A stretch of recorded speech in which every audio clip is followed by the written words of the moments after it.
United Umesh वज्रे सर्वांना विनंती करा आतमध्ये जाण्याची शक्यता आहे। कृपया आपण राज्याचे मुख्यमंत्री माननीय एकनाथ शिंदे यांनी स्वागत करतात। त्याचबरोबर माननीय उपमुख्यमंत्री देवेंद्र फडणवीस साहेब यांचं देखील स्वागत माननीय समीर भुजबळ यांनी आपण या सर्व प्रमुख अतिथींचं स्वागत या ठिकाणी करतो। कृपया छायाचित्रकार फोटोग्राफर यांनी सहकार्य करा। ही सर्व मीडियाचे प्रतिनिधी यांना विनंती करतो। माननीय लक्ष्मणजी सावजी यांचे आगमन झालंय, त्यांचे देखील नाशिक महानगरपालिका व महात्मा फुले समता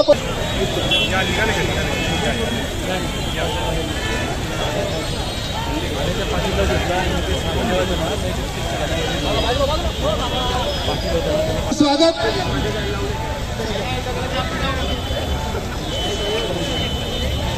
माननीय सीमाताई हिरे यांचे देखील या लोकार्पण सोहळ्यासाठी आगमन झाले। आमदार सीमाताई हिरे यांचे देखील सहर्ष स्वागत।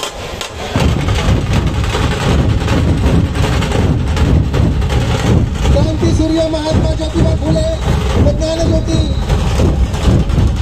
व ज्ञानज्योती सावित्रीबाई फुले यांच्या स्मारकाचा लोकार्पण सोहळ्यासाठी माननीय मुख्यमंत्री महोदयांचं आगमन या सावित्रीबाई फुले चौकात।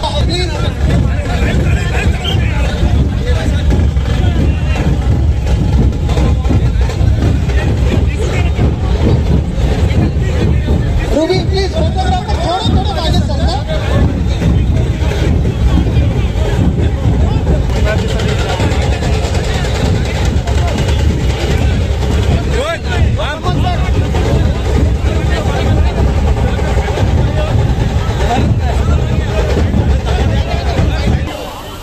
हे भव्य दिव्य शिल्प उभारण्यात आले। माननीय नामदार छगनरावजी भुजबळ अखिल भारतीय महात्मा फुले समता परिषदेचे प्रमुख आहेत। यांच्या प्रयत्नाने या स्मारकाची मी वैशिष्ट्य मुख्यमंत्र्यांजवळ 14 फूट असून एकूण 15 टन वजन आहे।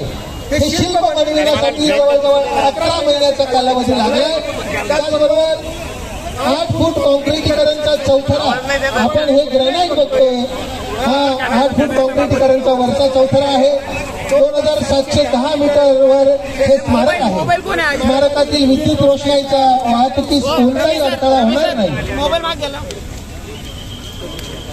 त्याचबरोबर याची विशेष प्रकाश योजना व आपण काही वेळातच बघणार आहोत। कारंजे देखील आहेत, परिसरातील बगीचा देखील अतिशय सुंदर इथे आहे।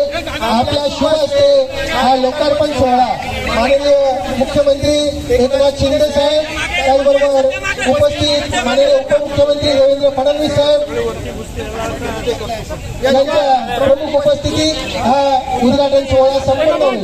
या ठिकाणी नाशिक जिल्ह्याचे पालकमंत्री दादाजी भुसे यांचे आगमन झाले, त्यांचे स्वागत माननीय खासदार राजाभाऊ वाजे। माननीय कार्यक्रमाची रूपरेषा सांगतो। या ठिकाणी पुतळ्याचं अनावरण माननीय मुख्यमंत्री एकनाथ शिंदे साहेब यांच्या शुभ हस्ते क्रांतीसूर्य महात्मा ज्योतिबा फुले व ज्ञानज्योती सावित्रीबाई फुले यांच्या स्मारकाचं लोकार्पण सोहळा माननीय मुख्यमंत्री व महानगराध्यक्ष होईल व नंतर दोन्ही मंत्री महोदय हेच वर पाहणी करण्यासाठी जाणार। आपण फोटोग्राफर कुणीही जाऊ नये ही आपला हात जो पेन रिबॉनद्वारे करताय, सर्वांनी हात उंचावून